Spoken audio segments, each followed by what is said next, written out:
What a terrible way to start our day. I'm on page 330. And the textbook wants to talk about, what do they call this topic? Overweight children on page 329. And they're telling us, well, they're telling us why so many children are overweight and why it's a dangerous situation because of the health issues and what we can do about it. So why do you think we have become a nation of overweight people? Any ideas? Sin. What? Sin. Sin? We just, what is that? The Bible talks about being lazy and being a glutton, and if you eat too much and don't exercise enough, then you're going to be overweight. And why do you think it would be more of a problem in the United States of America than it seems to be in a lot of other countries? The kind of food we eat. And how do we get from point A to point B in our society? Did all of you walk to class today? I drove. Yeah, it's like, hey, I'll get in my car and drive. I drive every place I'm going to go. In a lot of other cultures, what do people do to get around? Walk. They walk. They spend a lot of time walking, getting some exercise, as well as burning up some of the calories they've eaten. And they don't have access to all this wonderful fast food that we have in this country. It's just not there. Now, in some places it's showing up, and as it does, children develop an appetite for it. I mean, what's the worst thing you can order at a fast food restaurant in terms of trying to eat healthy? Salad. Salad's the best thing, right? Yeah, salad's the best thing you can order. What's the worst thing you can order that we all love to taste? Ice cream. Ice cream? That's one of them too. French fries? If you want to eat a potato, just buy one at the store and cut it up and start chewing on it like an apple. Yeah, Lindsay, just bite it like an apple. You go, no way. I have to cut it up in tiny little pieces and drop it in a bunch of oil and French fry it. And apparently, the people who, well, when you go to get your French fries, what? It has a lot of salt on it, and I understand they also put a lot of sugar on them too. We use a lot of sugar in our society, and those things just aren't healthy. And you give little children a steady diet of that stuff, and they don't get enough exercise to burn it off, and we're going to end up with some serious health problems in our society, and that's really what's happening. And now we're starting to address it. We're changing the way we feed kids in the cafeteria at school, and we're doing what we can to try to counteract some of this. But probably what we need to do is to say, as adults in this world, we have to be good role models for the children and learn to help the children do the kind of things that are healthier for them.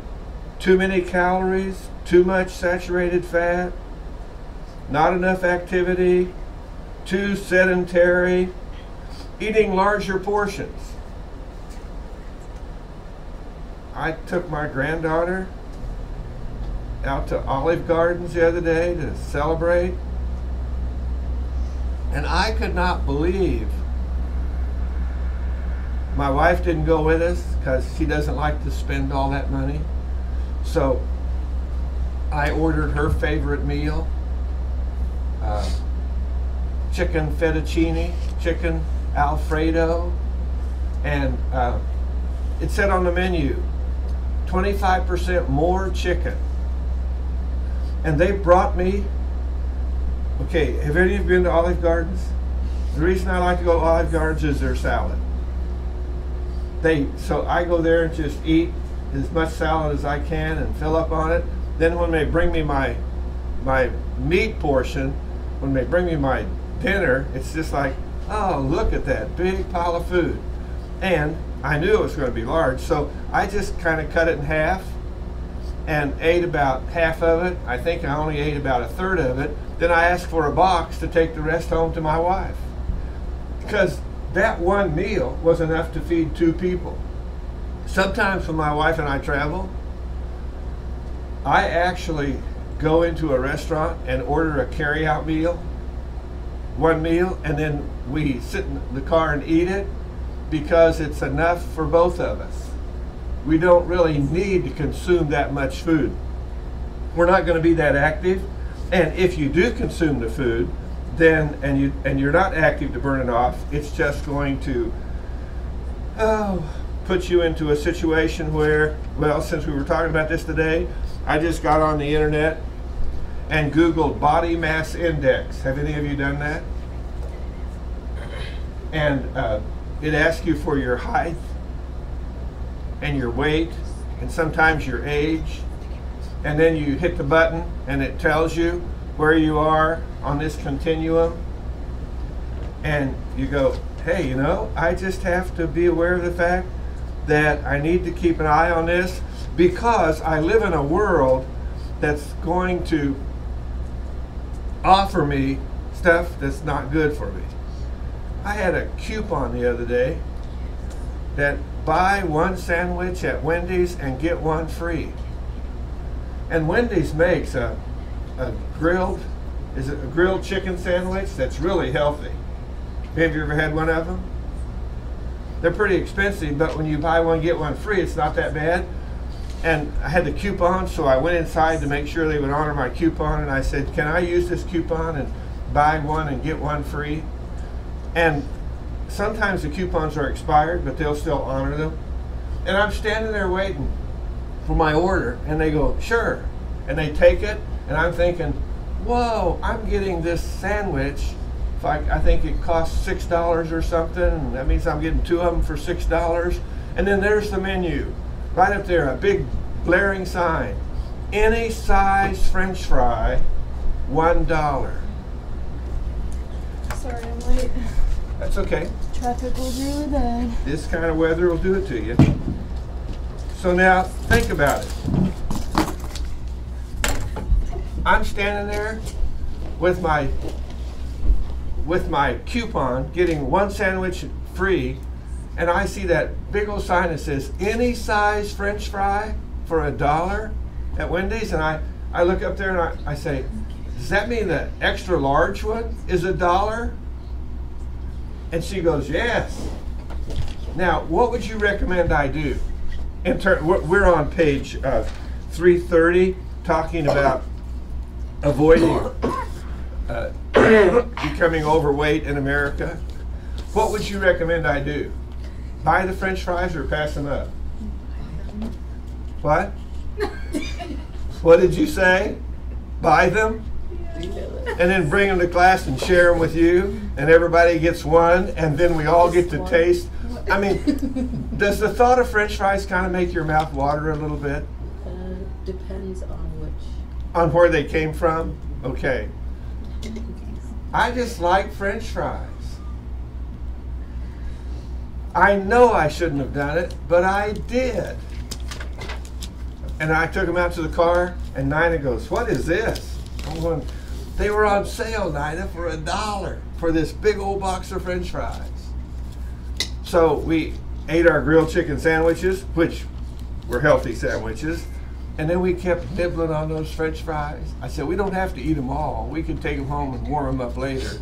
What do you think happens if you have them sitting right in the console of the car while you're driving down the road?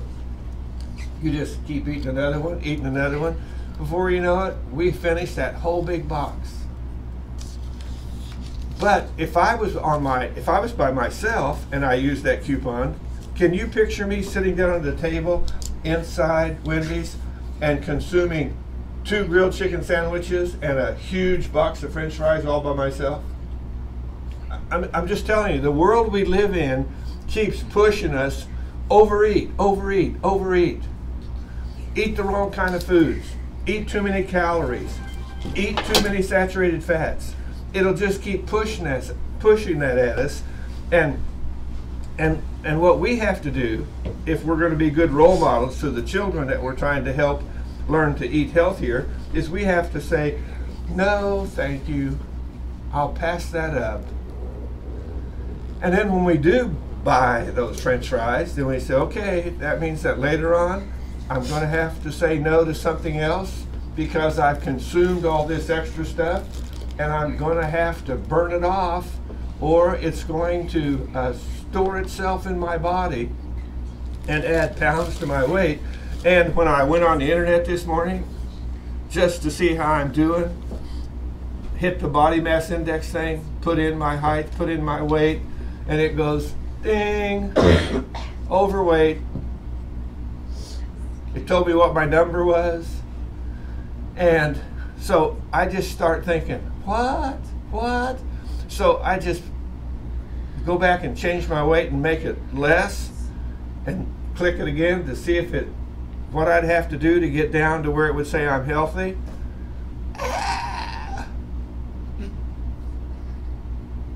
I'm just going to have to accept the fact that I'm probably not going to adopt a lifestyle that the body mass index charts are going to tell me I'm healthy. And you say, why? I've lived too long eating too many of the wrong kinds of foods to where I just developed a bad habit. Now, you say, well, yeah, but you know, you can do something about it. Yes, I can. And I work on it, but I'm not going to solve the problem in my lifetime. I'm just going to seek to control it. You understand what I'm saying? That my wife has a brother who they grew up together, obviously, and we were at his house eating one time, and he said, Nina, you remember when we were growing up, sometimes after dinner we went to bed hungry? He said, well, my children are never going to bed hungry. And he took all their plates and scooped up food and put it on their plates and fed them and said, I'm going to make sure they never go to bed hungry. And then he would fill their plates up with food, and then they would say, I'm full, Dad. He said, no, sir, we don't throw food away around here. You clean your plate. And so he forced his kids to overeat, all because he grew up hungry. So on page 330, all of his little children looked like that little girl in the picture running down that track. So it wasn't their fault. Now, do you understand? They'll spend the rest of their life living with the consequences of what the parents did. And I'm just saying, you have to be thinking when you're around children, what can I do to build into their lives some healthy habits? Is it Michael? Yes. Thanks. So that they can learn to stay healthy as long as they possibly can. And it tells you some things you can do. You can encourage them to be more active, to eat smaller portions. Now, one thing it says here on page 330 is, what does it say? Limit television and other video times to 2 hours per day. I'm not so sure I'm going to say that's all you can watch TV or videos. But how do you like this? I don't know where I read this, but how do you like this for an suggestion? If you spend an hour on TV and videos, then at least spend an hour doing something physical. Now, in other words, for every hour I spend doing this entertaining stuff, this sedentary stuff, I'm going to spend another hour getting some exercise. How can you do that when it's cold like this? Can you bundle up and go outside and you can't ride your bicycle, run around? Have any of you ever used one of those stationary bicycles? If you can't ride your bike outside, then why not get a stationary bicycle inside and say spend an hour riding a bicycle? There was a time in my life when I said, you know, I'm going to do that while, you know, it's like if you spend an hour watching TV, spend an hour in exercise. Hey, why not ride my bicycle while I'm watching that program on television? I mean, you don't have to pay money to go somewhere. You can pick these things up at thrift stores, or sometimes you can find them along the road where somebody bought one and now they're throwing it away. And you can do things to try to stay healthy. And part of that is trying to be a role model to the next generation.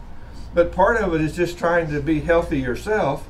And if you got off to a bad start because of the way you were fed as a child, then you say, then I'm going to spend the rest of my life trying to overcome this and get back to being healthy, and probably will never get back to what the charts say up at the Mayo Clinic and other places that I ought to be. On page 334, it says that children should have 60 minutes of structured physical activity and another 60 minutes of free play every day. So do you remember when it was talking about the 2 to 6 year olds? They needed 60 minutes a day. Well, now the 7 to 11 year olds needs 120 minutes a day of activity, of being active. When I used to work with this age group in school, sometimes I would be the one who I would actually volunteer to supervise recess because it was a fun place to observe little children and watch the kind of things that were going on. And I would say, okay, it's too bad, the weather is too bad to go outside and play, so let's go into the gymnasium and let's just run laps and see how many we can run. And some kids would run real fast and count them off, and others would run slow and count them off. But basically, for the time allotted for that recess, we would spend that time just running around the gymnasium. And some of the kids, I noticed, when they were running, have you ever seen this with little kids? They're going, ah! Have you seen that with some little kids?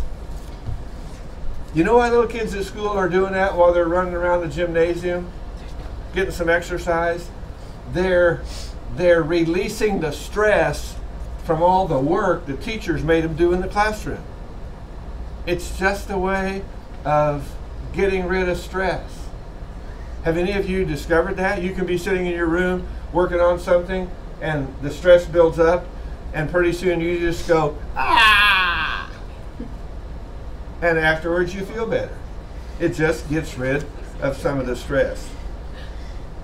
What are some benefits on page 336 of organized sports? Okay, what's the obvious first benefit? Physical activity. What's the second benefit? What's the second benefit? Did any of you play organized sports? What's the second benefit? Social. What? Social. Social, the interaction with other people. Teamwork, and they mention that there, the social benefit and teamwork. What's the emotional benefit of playing an organized sport? Have you ever played goals to what? You have goals to reach. You have goals to reach? Have you ever played an organized sport where somebody ran there, that was not open, Hungry, but across the hall, you can get some paper towels out of the restroom across the hall. Sorry about that. Have you ever been playing an organized sport and somebody, let's say playing basketball, and somebody started to shoot the ball and you put your arm up and block their shot? Have any of you ever done that? How does that feel? Yeah, we're smiling. Have you ever played volleyball and you hit the ball over the net? Just you act like you're going to hit it hard, but you hit it soft and it fell right in an empty spot. See, okay. See what that does? Have you ever played softball and you're standing up there and they pitched the softball and you swung that bat and you heard thump and the ball goes flying out over the center field, over the infielders' heads and drops into a spot and you get on base? I mean, it's just emotionally, for some reason, playing these organized sports is a very satisfying exercise. It's emotionally rewarding. So basically, you're going to get the physical exercise, the emotional exercise, the social interaction, the teamwork. You're going to learn to cooperate. Have you ever played volleyball with people who are hardcore volleyball players? And you're just out having fun, and they're all over the court playing everybody's position because they want to win the game. Sometimes I think for recreational volleyball, we should take the volleyball court, or some of you volleyball players, we should take the volleyball court and put tape on the floor, and then take all the talented volleyball people and say, this is your square. If you step outside this square, you have to sit down. You can't keep playing. Because I know people who say, I like to play volleyball, but not with all of these hardcore volleyball players, because they just are all over the court trying to win the game, when I'm just here having a good time. And really, if you think about it, if everybody had a little square to stand in and say, just stand there, and if the ball comes to your square, just pop it up. And you'd be amazed at what a good team you can become that way, without feeling like you have to run around and chase the ball everywhere. It's like you learn how to cooperate, you learn how to take turns, you also learn about failure. Okay, have any of you ever thrown a basketball at the basketball goal and it didn't go in? Have you ever stood up at the plate and swung a bat and they go, strike three, you're out? It's like, that's why I don't like organized sports, because I fail. No, you don't fail all the time. I used to, when I worked with junior high kids, I would sometimes substitute for PE when the girls' PE teacher was absent or sick. And I'd say, well, girls, I guess since I'm in charge today, we're going to play softball. Oh, they hated softball. And I thought, why do you girls hate softball so much? They said, because I can never hit the ball. I said, that's because no one ever told you how to hit the ball. Has anyone ever told you how to hit a softball when you're batting? Do you look at where you think the ball's going to go, or do you keep your eye on the ball till it hits the bat? Is that what you were taught to do? And the reason is because this hand-eye coordination thing is such that in other words, if you're looking at something, your hand will automatically go to pick it up. So when you're swinging a bat, if you keep your eye on the ball the whole way, your hand-eye coordination will cause you to hit the ball. I'm just telling you, it does work. I read it in a book, and then when I taught PE to young girls, I said, this is what you do. And they go, oh, yeah. I said, I'm just telling you, keep watching it. And some of them, they would put their head up and swing. I said, no, don't do that. Keep looking at the ball the whole way. And some of these girls who had never hit a softball in their life, they swung that bat, and it goes, bunk, and they go, whoa, I hit it. I go, well, run to first. Oh, yeah, run to first. They were so shocked that they had hit the ball. And part of that, I think part of my motivation was, if I want these girls to learn to engage in this activity that's healthy, then I'm going to have to teach them how to have enough success. Because if you fail every time, then what do you say? I don't like this game and I don't want to play anymore. But if you have some success, then it doesn't take much success to help you say, I want to do some more of this. And I want to play this activity some more. There's another thing that it mentions on page 336 and 337 that's a benefit of organized sports, and that's the rules. Having rules. You're standing there with the basketball, and the clock's ticking down, and it goes, bleh, and everybody stops, and you go, aha, and you shoot it. And it goes through the basket, it goes through the hoop. And so you go 2 points, and what does somebody say? Too late, it was after the buzzer. Oh, I have never seen a basketball player throw a fit about being too late for the basket to count. Have you ever seen someone do that? Where they just went ballistic because, oh no, I made it and they didn't count it because the buzzer went off before I shot it. They just accept those are the rules, right? So those same students would come to class and the buzzer would sound and they would be late and I'd mark them tardy and they'd go ballistic about, well, hey, I'm going, hey, how come you don't complain like that on the basketball court? Why are you willing to accept the rules of basketball, but you don't seem to want to accept the rules of life? And I really believe that sports helps a person learn to adjust to living with rules. And consequently, hopefully we can teach them to transfer that over to other areas of life. Probably the last issue I have listed here is sportsmanship. Have you ever played basketball or volleyball over in the gym when there weren't any referees around to tell you if you broke a rule? So if you're playing against another team and you hit the ball and it goes out of bounds, then and somebody else says, did that go out of bounds or not? What would a good sportsman say? Yes, if you saw it, you'd just call it. Say, well, no, then we'd lose the point. Well, what's more important here? Gaining the point or being a good sportsman? I'm thinking we could play basketball without referees. Is that what they call them? Without a referee out there blowing a whistle? We would just say, if I foul you, I'll say, well, I fouled him. Let him stand and get a free throw. But why is it people are reluctant to do that? I've actually had people tell me that some coaches teach you how to break the rules and not get caught. I'm thinking that guy is teaching somebody how to be a criminal. Does he understand the implications of that? Yeah. He says the implications are that I'll have a winning record.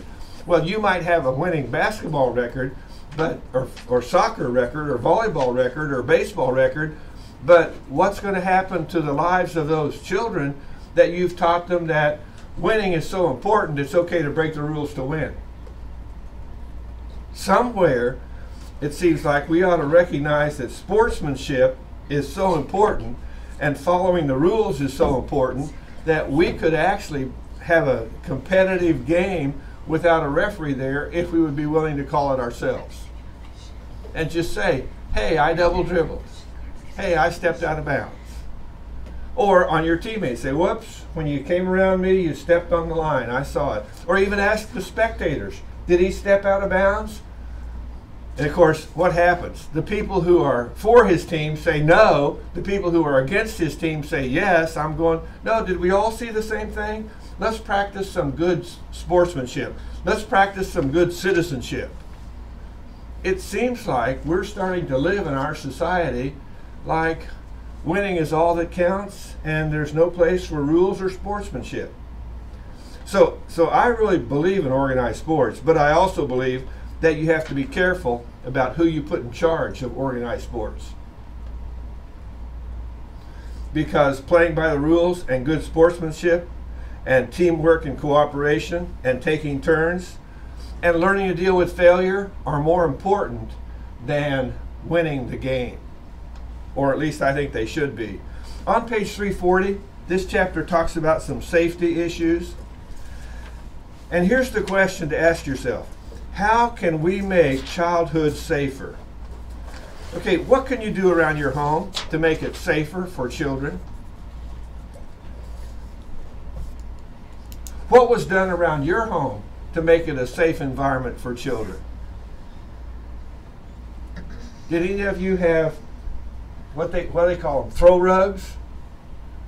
Where if you wax the floor and put the rug back down, you could come run into the house as a 7 to 11-year-old. You could step on the rug and it would slide right out from under you. None of you had that? Did you ever have anything in your house that you could trip over when you came in the door? Well, what could you do to make the home safer? My wife just put some kind of rug down at the back door, some kind of little mat, carpet mat, and one corner of it is curled up. Now, isn't that a tripping hazard? Now, we don't have any 7 to 11-year-olds around anymore, but if we had one, I can see that 7-year-old or that 11-year-old catching their foot on that and tripping and falling. Any suggestions on what I can do when I get home to fix that problem? No suggestions? Take it out. Just don't have it on the floor or try to fix the corner. I can either tell her, on my way home, I'll stop by Kohl's and buy you a new one, and we can throw that one away because the corner's turning up. Or I can go home and fix the corner so it doesn't turn up like that. Have any of you heard of double-sided sticky tape? Have you ever put that under a rug where you haven't? Well, guess what? You can put that stuff on the backside of a little mat like that and stick it to the floor and it'll hold it in place. So figure out ways to make your home safe. Now, we're talking about younger kids here, but have you ever seen a little kid fiddling around trying to stick things in the outlets and the wall sockets? So do you have anything at your house that protects little kids from getting shocked? I mean, not at my house. We don't have little kids right now. But have you seen those things that you buy at the store? Those plastic things that you put in all the outlets? I'm just saying, there are things we ought to do to make our home safer. How can we make our home safe for children? Do you have glass doors that children have to walk through to get in and out of the house? And is it the kind of glass that's shatterproof, or is it the cheap glass because you bought a cheap door? And if it is cheap glass, did you know you can buy plastic film that you can put on the inside of it and on the outside of it that if it gets broken, it won't shatter and cut everybody? I mean, there's just things that you can do at your house to make it safer. What about your automobile? What are some safety issues with a car? What do they require? What does the law now require that every car have in it when you have little children in the car? Car seats. When our kids were born years ago, there were no car seat laws. Oh, what else do you have that you have to... You get in the car, you start the engine, you start down the road, and you hear this ding, ding, ding, ding. What's it telling you? Seat belts. We have seat belt laws now to where you have to buckle up. Do any of you know why the government passed a law that every car has to have a seat belt for every passenger and every passenger has to be buckled up? Does anyone know why they passed that law? Because it's safe. Maybe the guy who makes seat belts lobbied Congress and said, pass the law so I can make a ton of money, so all the cars have to put seat belts in them. Anyone know the history of why we have seat belt laws? Have any of you heard news reports about someone who was in a car accident and they were thrown from the car and they died? And did they tell you on the news they weren't wearing their seatbelt? When the seatbelt laws first came out, I mean, I was born long before seatbelt laws. So when the seatbelt laws first came out, I'll just tell you, I did not like wearing seatbelts. And a medical doctor friend of mine said, Tom, you know what I'm going to do? He was in my Sunday school class, and I said, what? He said, when you die in a car wreck for not wearing your seatbelt, I'm going to stand up at your funeral, and I'm going to say, Tom would still be alive if he'd have put his seatbelt on. And surprisingly enough, he was joking, but that was enough to convince me that I don't want him standing up and telling all those people that Tom was just reckless and careless. I'll start wearing my seatbelt. And now I have grandchildren. When they were little, we'd get in the car to go somewhere and they go, wait a minute, Poppy, you got a man back here who's not buckled up yet. And they'd buckle up their seatbelts and we'd head down the road. Anything else that makes your car safer for children? Child safety locks. What? Child safety locks, so they can't open the door and fall out of the car, because that used to happen once in a while. Are some of the newer cars coming out with automatic, with little cameras on the front, to where if somebody runs in front of the car, it automatically stops? Now, does that camera know the difference between a dog and a child and a cat and a deer? Or does it stop for everything? Because I'm thinking this morning, there was a guy following me in a big old truck that if something would have run across the road and my car would have automatically stopped, he would have run into the back of my car. Sometimes I just need to keep going. What can you do to make pedestrians safer?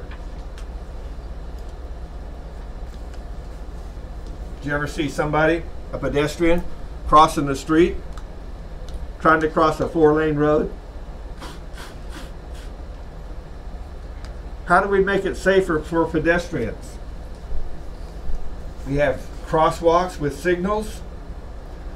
And don't we even have it here on campus? A crosswalk with a sign that says people crossing, so the people who drive are supposed to stop, but I don't think they do. But at least it warns people there's a crosswalk here. How do you make bicycling safer? Have lanes on the highway and on the roads for bicycles. How do you make water safer? Do what?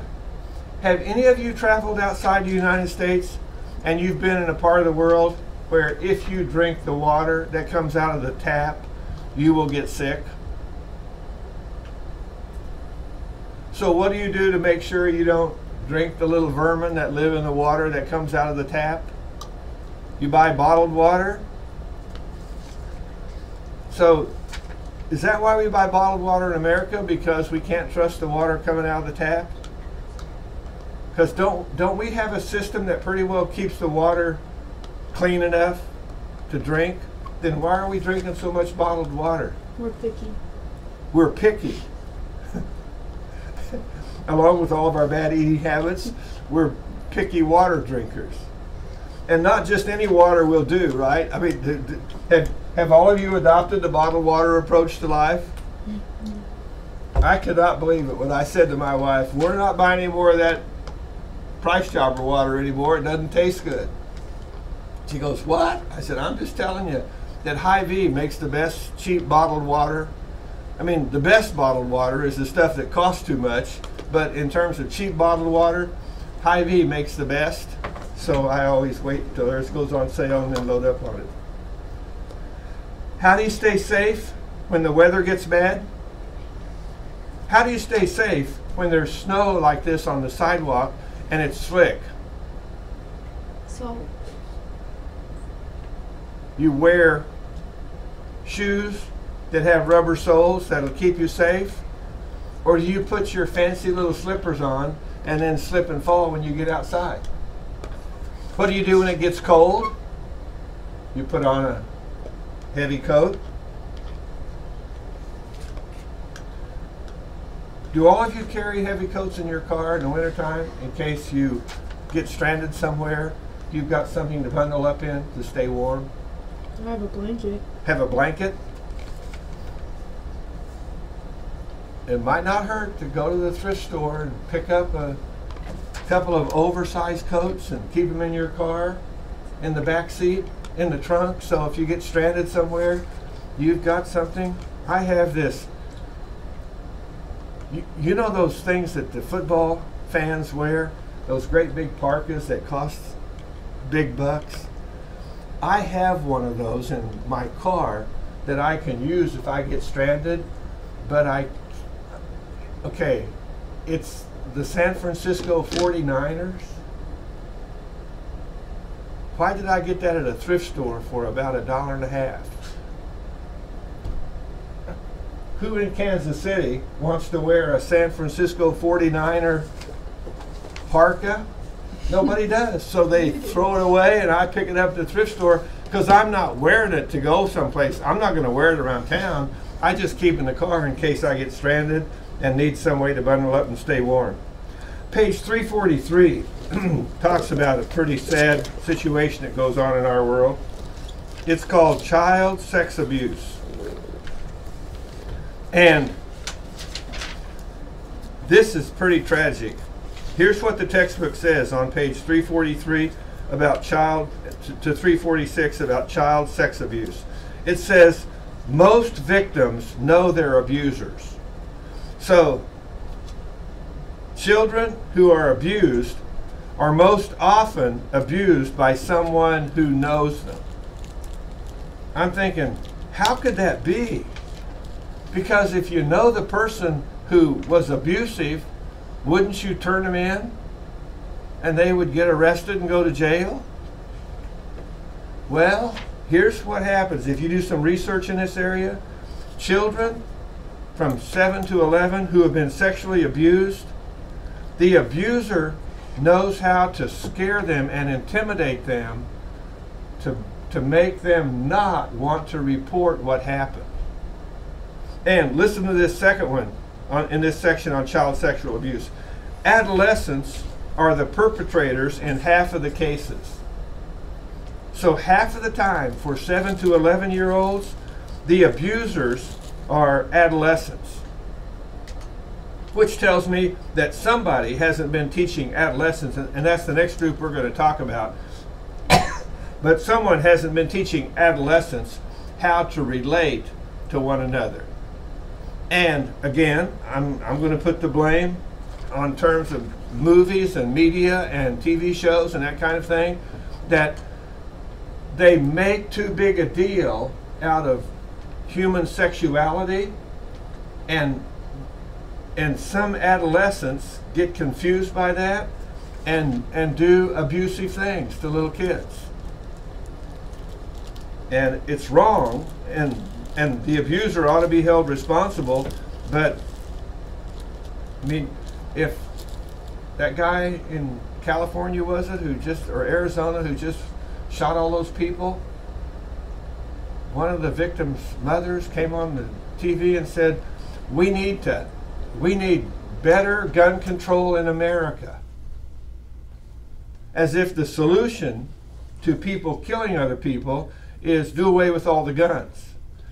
I'm thinking if you want to try doing away with something, maybe we could eliminate child sexual abuse if we said Hollywood is no longer allowed to put sexual scenes in their movies. Just stop doing that. That's out of bounds because it's inappropriate, because it's encouraging people to be abusive. Page 347 to 356 talks about children with special needs. And anytime you encounter a child who has a learning difficulty or a behavioral problem or a physical disability, you can go to the internet now and find all kinds of helpful information that will help you relate to that child and learn what you can do to help them. Years ago, when a lot of children started being diagnosed with learning disabilities, I'll have to tell you, when that was a brand new kind of thing in our culture, I said, you know, I'm thinking what these kids need is some adults in their lives who just, like my mom, drug me over the car seat when I stole stuff at the grocery store. They just need adults, caregivers, who will whip them into shape. But then I thought, well, yeah, but Tom, what do you know about this? And I thought, you know, I don't know very much about it. And that was back before the internet. So what do? I go to the university and sign up for a class. I just paid my money and enrolled in a class that had to do with children with special needs, a class on how to help children with special needs. And I was amazed at how much I learned in that class. And now with the internet, if I encounter a situation where I'm dealing with a child who has some special condition, some special need, I can go to the internet and do all this reading to find out useful information that helps me relate to them and helps me help them learn how to cope with life. So just be aware of the fact that when you read about these, there's all kinds of resources available on the internet. Don't be afraid to go look stuff up. And then on page 355, it talks about the federally funded educational services. It talks about Public Law 94142, which was passed in 1975. And what that law says is every child is entitled to free and appropriate public school education.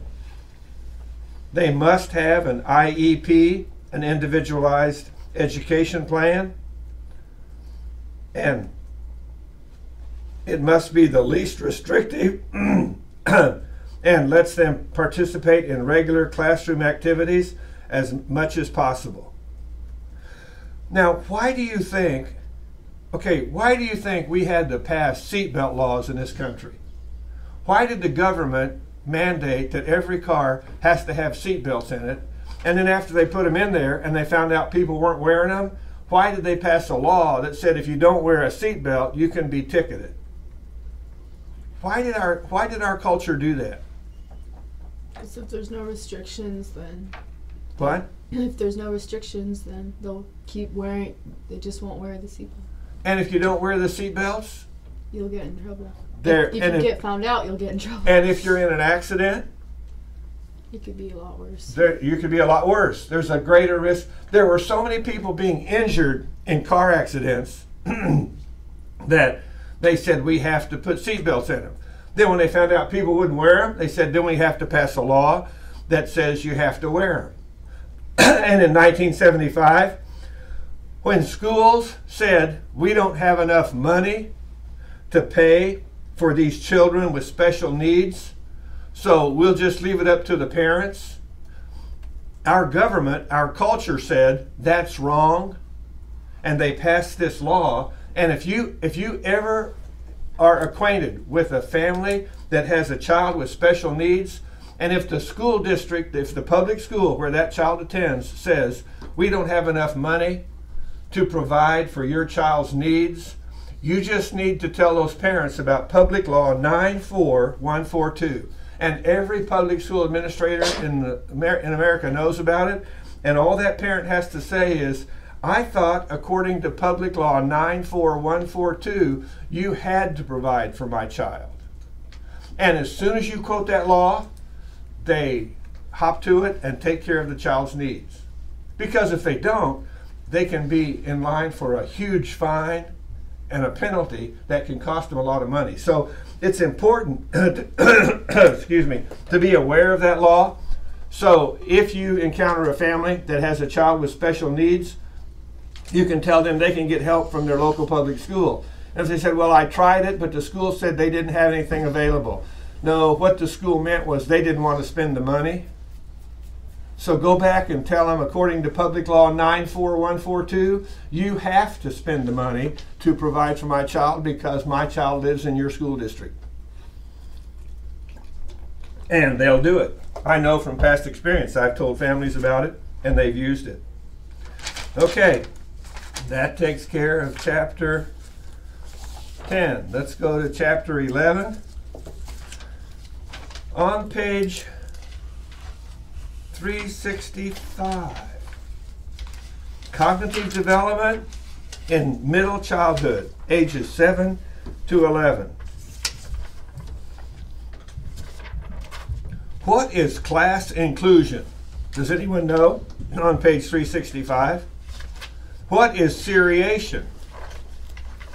What is transitive inference?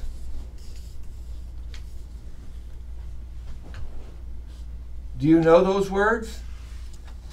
Well, what do you do when you encounter a word that you don't know what it means?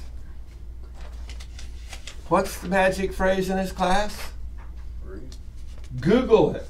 Google it. Now, that's right. You could read about it. You could look it up in a book. But, I mean, isn't the quickest thing you can do now? Can't you guys Google stuff on your phones? Just Google it. This is so funny. We'll be together with family and we'll be talking about something and somebody will mention something and I'll say, you know, I think I read something about that one time, and I'll mention something I read in a book and they'll go, wait a minute, let me check that out. And they'll pick up their phone right there in the family conversation and Google it and say, well, here's what the internet says about it. Now, some stuff on the internet, you have to check it out. Other stuff, you say right there, the stuff up front will tell you what's going on. So when you come to words that you don't know what they're talking about, just Google it. You say, well, why would I care about these things? Are you working with 7 to 11-year-olds? Do you want to know something about what's going on inside their heads? And you can learn all that stuff on the internet. It's all available there. Just go Google it and find some stuff and do some research. One thing they do say on page 365 is a major limitation in age 7 children's thinking is their use of mental operations. You know what mental operations are? I mean, when you hear the word operation, what picture comes to mind? A surgeon in a hospital room? Is that what comes to mind when you hear operation? What picture comes to your mind when you hear operation? Well, it depends on, if you said mental operations, I know what that is, so I don't picture that. Okay, mental operations have to do with what are your mathematical operations? What are the main mathematical operations that you use on a daily basis or on a yearly basis? Like add and subtract, multiply, and divide. Multiply and divide. Those are called mathematical operations. You follow me? So when it says here a major limitation in age 7 children's thinking is their use of mental operations is still closely tied to concrete materials,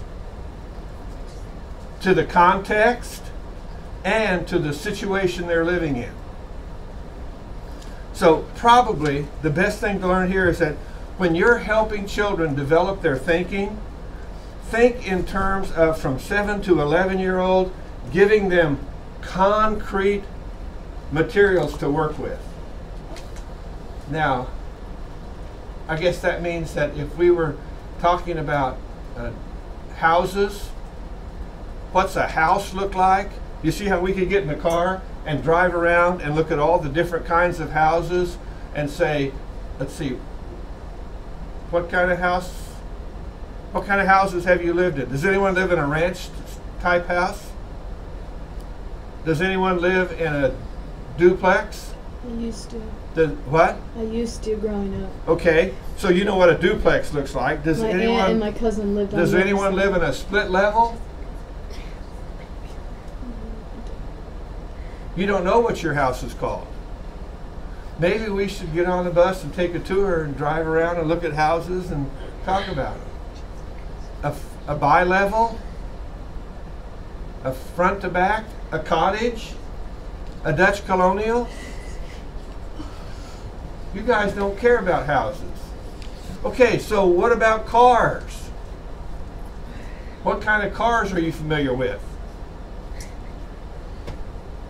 What are they called? Economy cars? Small cars? Do you have a small car? an economy car? Do you have a sedan? Do you have a luxury car? Do you drive an SUV? Do you drive a pickup? You say, I don't know what I drive. I just drive a car. I drive a Ford Fusion. What? A Ford Fusion? So now that's the name of it, right? So what kind of other companies make cars that are like Ford Fusions? In other words, what's the category for a Ford Fusion? And you understand how when you're helping 7 to 11-year-olds figure this out, you probably ought to drive by a car lot and walk around and say, this is an SUV, this is a pickup, this is this. Now you say, well, that doesn't matter. Okay, maybe let's say we're teaching the difference between fruits and vegetables. Then instead of just talking to these 7 to 11-year-olds about what's a fruit and what's a vegetable, what could you do?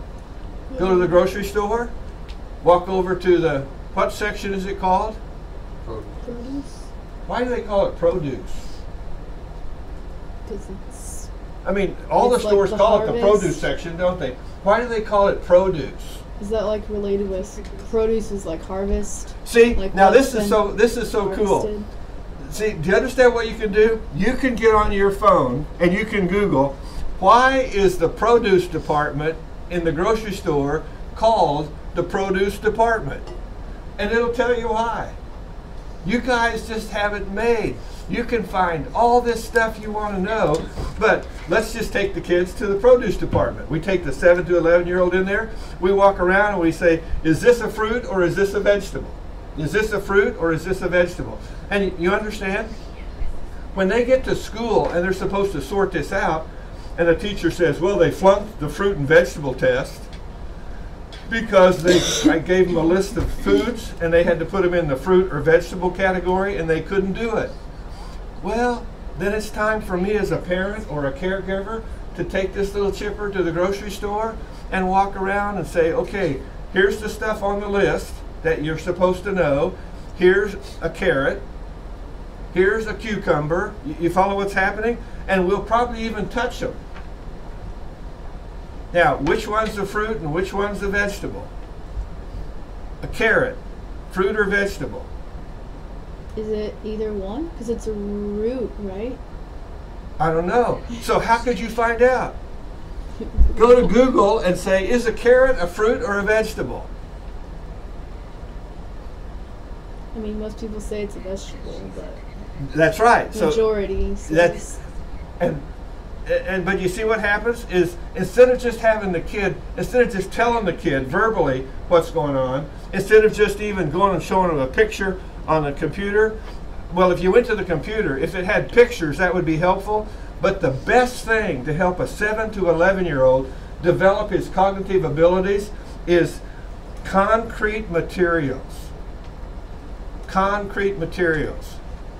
Now, when I say concrete, does that make you think of a sidewalk? Or a parking lot? Or a bag of concrete that you mix water with and use it to put a post in the ground? We're talking about, oh no, you say, no, when you say concrete, it makes me think of Dairy Queen. Is that what it does? Okay, see, when the book says concrete material with cognitive stuff, it just means stuff out there. When I'm wanting children to understand the difference between a table and a podium, I would bring them in this room and say, this is a table, and this is a, doesn't look like a table, does it? And what's it called? Podium. And why is it called a podium?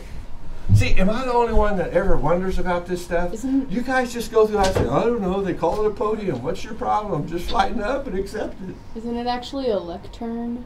And then And the they other say- ones are called podiums, and- the actual stands. Yeah, this is a lectern, and then another one's called a podium, and what's this thing called here? Music stand.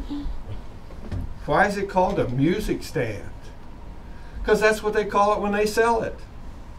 Why do they call it that? Because mostly it's used for music. But as my vision deteriorates as I get older, I just raise it a little higher. It's so cool. I just get as close as I need to be able to see the stuff on the page while I'm talking to you about it. You've seen those pictures. I'm at the grocery store trying to find something, and I'm walking around and I'm getting up close to the shelf and looking, and invariably somebody says, "Can I help you?" And I'm going, "No, I'm just Mr. Magoo trying to figure out which kind of preserves to buy." And I just accept the fact that when you get this age, you just get right up close to stuff at the store to see what it says on the label. And then people feel sorry for you and want to help you. But what, am I going to say, yeah, read all the labels and tell me what's there and how much they want for it? No, I'll just get up close myself. I have magnifying glasses at my house. I mean, do you ever buy something and the warranty for it is in such small print you can hardly read it? Well, I have to get a magnifying glass. And you say, I just find this stuff. And now see, that's another thing. A little kid says, what's a magnifying glass? I mean, when you say glass to a little child, they're thinking of probably what they drink milk out of. And a magnifying glass is a piece of glass that's been curved, right? So that when you hold it over a page, it makes the letters bigger. Well, instead of just describing it to them, I'm going to take the 7 to 11-year-old downstairs and I say, here's a magnifying glass, and here's what you can do with it. Here's another one, and here's what you can do with it. Do any of you have a little round magnifying glass that you can take outside and start a fire? Did any of you ever take a magnifying glass and hold it out in the sun until it made a little white spot on your hand to see if it would burn you? Anybody ever do that? Probably. You did, Shalom? Thank you. The rest of these people are looking at me like, what is your problem? Why did we do that, Shalom? Why did we do that? Why did we take that magnifying glass and hold it where the sun was just at the place to make a little dot on our hand to see if it really would get hot and burn us? Because my brothers dared me to do it. Because your brother dared you to do it? And did it burn? Yeah. I did it because I thought, really? I was just curious about it. I'm curious about probably too much stuff. But I did it. But are you ready for this? I saw a thing on the internet where a guy was out in the woods up in Minnesota or Wisconsin, and here's what it said: how to start a fire with ice. That's what it said. I'm going, I have to look at this. And I clicked on it, and here's this guy. He goes into a creek up in Wisconsin in this time of year where the ice is frozen. He chips out a chunk of ice that's about this thick and about this square. And then he starts rounding off the two edges. So he makes it kind of the shape of a magnifying glass. Then he gets some little twigs and he pulls them apart and he takes some of the soft stuff out of the inside that'll catch fire rather quickly. And then he makes a little bundle of that and he puts it next to some little sticks. Then he holds the piece of ice up between the sticks and the sun. Are you ready for this? It made the little white dot that burnt our hands, Shalom. It made the little white dot on the stuff, and pretty soon it starts smoking, and boom, it popped into flames. And he goes, there you go, folks. How to make fire with ice. I am so glad I know that.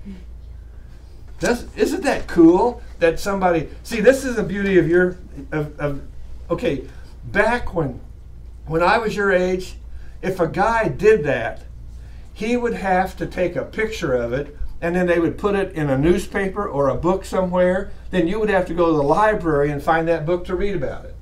Now, all you have to do, if any of you want to look at that video just for fun, because you're curious like I am, but it doesn't look like anybody's really jumping on that bandwagon this morning. But if you did, what would you do?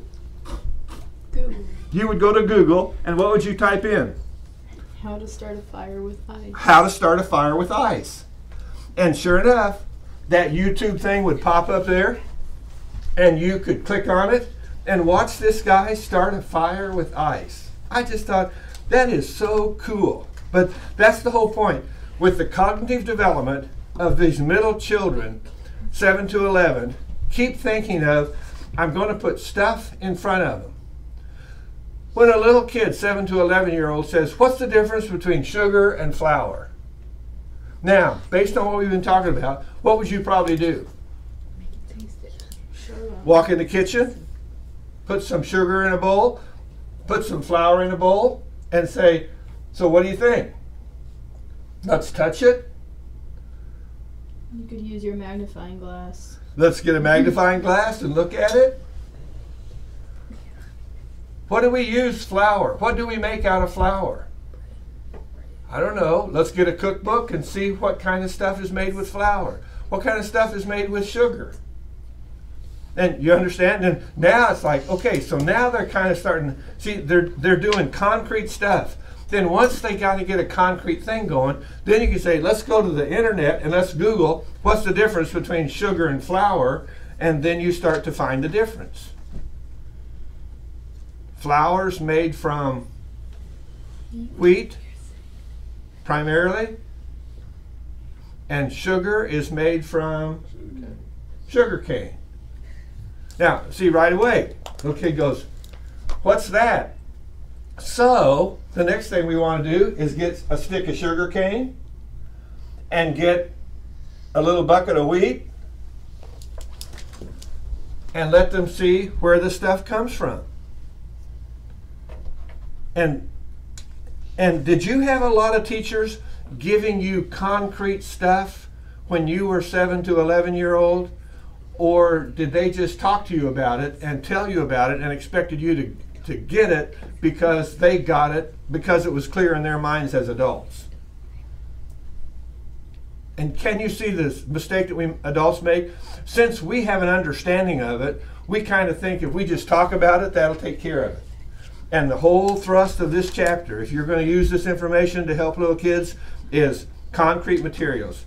Find stuff for them to touch and look at and see where it comes from. And if some little kid says, how do they make sugar out of this? Then you say, well, let's see if we can make some. And they say, how do they make flour out of this wheat? Then let's see if we can make some. And what would you do with the sugar cane to make sugar out of it?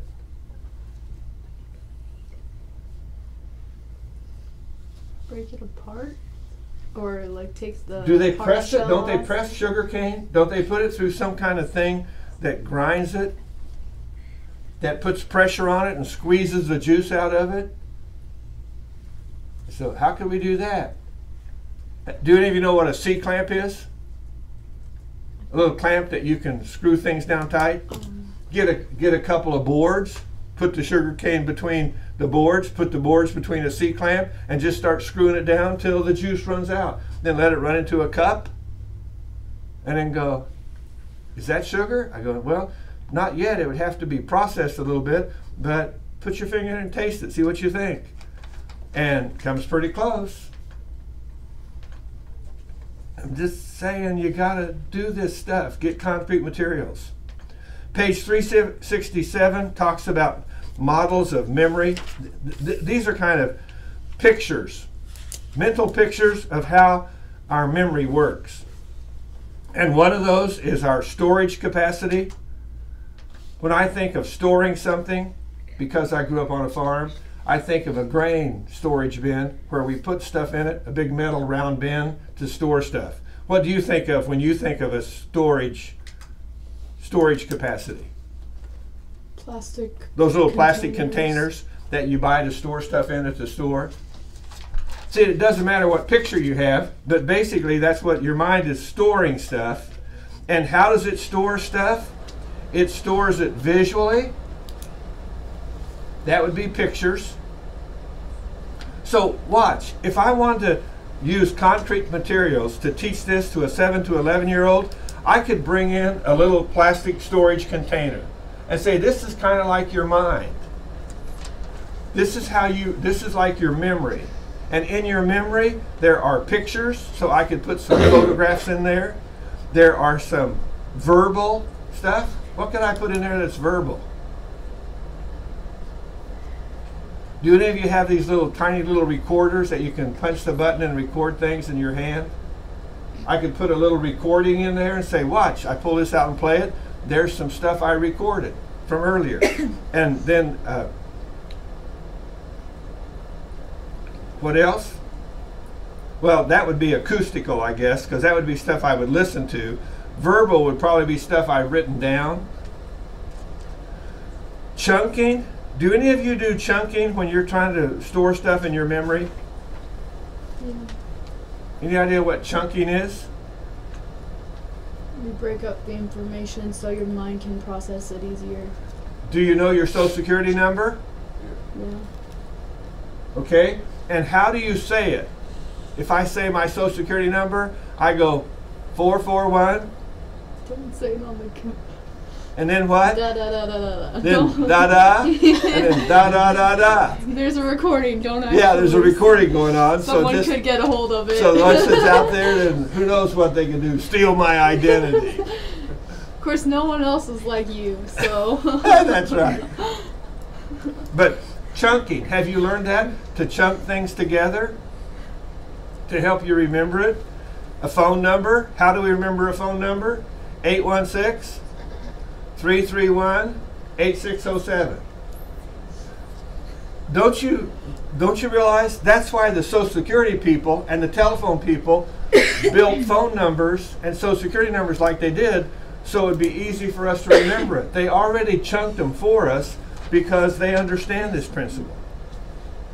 And can you see how important it is for little 7 to 11-year-olds to learn about this principle? Because the earlier you learn about it, then, and see again, how could I use a concrete thing? I could show them my phone number. I could show them my Social Security number. I could show them some different things that we use chunking with. And then once they know about it, then it could be that in their own mind, they're going to start using this chunking stuff to improve their ability to remember things. I call my wife and I leave and say, Nina, on the way home, I'll stop at the store so you don't have to get out in this bad weather. So do you need anything? And she starts reading things off, and I'm thinking, let's see, let's chunk the food items together. Let's chunk the cooking items together. You follow what's happening? You just kind of, you group things. Maybe we could call it grouping, but they call it chunking, so let's use their word. To record things in chunks of information. The third thing is a network. A network. I guess that would be like a television network. No, wait a minute. Don't we have some things, some toys that 7 to 11-year-olds play with that form networks? What are those little toys that there's a bunch of little long plastic things like sticks and little other plastic things that you stick the sticks in and you hook them all together? Building blocks. Building blocks? The logs? Logs. You understand how I could get some toys that have to do with building a network, and I could build a network of this stuff and connect it all together? Connect, I think Connect is another one, and Tinker Toys is another one that's out there. Just get some of those things. Go to a thrift store and find them on sale and put them in your little box of tools you're going to use to help children in the 7 to 11-year-old develop their cognitive abilities. Okay, the book talks about short-term memory, where we get all this stuff just coming at us constantly, and it only stays there about 30 seconds. Most of it just, what do we say? Comes in one ear and goes out the other. It doesn't really happen that way. It doesn't stay. It just evaporates. I like to use the thing that we're bombarded with all these sounds, but most of the sounds just evaporate, and we select which sounds we want to pay attention to and which sounds we want to put in our long-term memory. And long-term memory, how do we keep stuff more than 30 seconds? We rehearse it. We relate it. If my wife says there's 3 things I need from the store, then when I leave here, while I'm driving to the store, I keep rehearsing the 3 things she needs. And then when I get there, I'll probably forget when I walk in the store and see all the stuff in the ad that's for sale, and see I'm bombarded with new information, and now I've forgotten her list of 3 because I'm so intrigued with all the stuff that they're advertising that I'm not going to buy anyway. But now I have to go back out of the car and call her and say, what were those 3 things you needed? Or I try to remember because I've probably got it in my head there. That's another thing. Sometimes I say, let me write that down. And I'll say, when I get to the parking lot, I'll call you. And then I pull out a little index card and I turn it over and write down what she wanted on the back of the list, because her list was longer than what I could remember. And sometimes I just say it out loud. Do you ever look up a person's phone number and then start to call them? And you go, 816-331-8. What was that again? And when you look at the number, then you come back, and by the time you come back, your phone is going, bleh. Well, here's the deal. Say it out loud. You look at the phone number and you go 816-331-8607. Now, I just saw it, I said it, and I heard myself say it. So now when I go to the phone, that number's going to stay with me long enough to punch all the digits in. I mean, isn't this cool to learn this kind of stuff, to say not only to enrich your life, but to enrich the lives of others? Long-term memory, it says on page 369, is permanent. You go, I don't know about that, because I don't remember my phone number from the first house when I was 7 through 11 we lived in. Well, what you mean is you have it stored away, you just can't retrieve it. Do you ever have anything on your computer that you stored on your computer and you can't find out where it is? It's floating out there somewhere and you're having trouble finding it? Well, that's kind of what happens with memory, with long-term memory. You've got more than enough capacity to last your long-term memory for your entire life. So don't worry about using it all up. You get a computer, you get a sign that says, you have almost used up all of your memory. Won't happen with your mind. God has done a wonderful thing with the minds He's given us. However, there can be problems with encoding, which is how we form a mental representation of the picture. With storage, how we connect the stuff with the rest of the stuff that's in our mind. With accessing it, finding it when we need to use it for something. And with retrieval, getting it to come back to my conscious state so I can use that information to do something with it. I'm trying to find it. Let's see. My grandson says, we went to this ballpark last year, Poppy. Do you remember going there? And I'm going, I think so. Can you describe it to me? And he gives a picture. I'm going, oh yeah, I remember that one. Let's see, how did we get there? And I'm trying to recall how we got there. And I said, I think I remember. But just in case I've forgotten, where do I go? Tell me what to do if I want to find some help from the internet on how to get to see where my grandson's playing baseball. He gives me the address, and what do you do? Now, I don't Google addresses. That doesn't work for me. But I have a thing on my favorites called MapQuest. Does anyone else have that in your favorites? No, we put a GPS. You're one up on me, aren't you? You got GPS on your phone. You just punch the address in your phone and it finds it for you. Now, see, I don't like that little lady on GPS, the way she talks to me. You can turn the voice off. So Just looking I like to have something on paper. Yeah. Like, you know, when I'm talking to you in class, I use paper all the time. So you figured out, my favorite place on the internet is MapQuest. I type in the address, it gives me the directions, shows me a picture of a map, and I like that visual thing. And then I punch print, and it prints it out. And then I read through it and try to fix it in my mind, but then I take it with me just in case I forget something. I just love MapQuest. It's so cool. Page 372 talks about semantics. That's a matter of semantics. You know what semantics has to do with? words and concepts. And it looks like we're out of time. So we'll just mark that one for Monday. And I know we're a little behind, but that's okay. We'll get caught up here. So on Monday, we'll pick up with the rest of this chapter and do some semantics. And I'll save my handouts for next week. That's live. That's live. Oh, turn this off.